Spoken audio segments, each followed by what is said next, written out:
سلام، روز همگی بخیر باشه. تو دو قسمت گذشته یعنی قسمت 14 یاد گرفتیم که چجوری ویدیومون رو داخل یک نوشته قرار بدیم. حالا تو این قسمت می‌خوایم نوشتهمون رو پشت سر سوژه‌مون قرار بدیم. بیایم وارد پریمیر بشیم. خب اول بریم سراغ وارد کردن سکانس مورد نظرمون به پریمیر پرو. دقت داشته باشید که بین سوژه‌تون و زمینه ویدیوتون کانتراست قابل توجهی وجود داشته باشه. از این قسمت تایپ رو انتخاب می‌کنیم و روی تصویر کادر خودمون رو مشخص و متنی که می‌خوایم رو می‌نویسیم.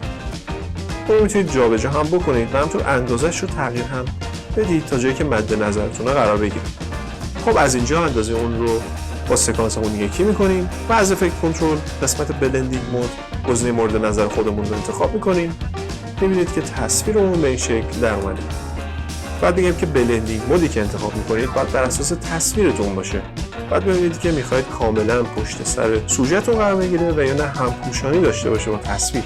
مثلا میتونید از دارکر استفاده کنید و موارد دیگه‌ای که اینجا براتون قرار داده. بس که من همراه بودید. مثل همیشه لایک و کامنت و سابسکرایب لطفاً یادتون نره. تا قسمت بعدی فعلا.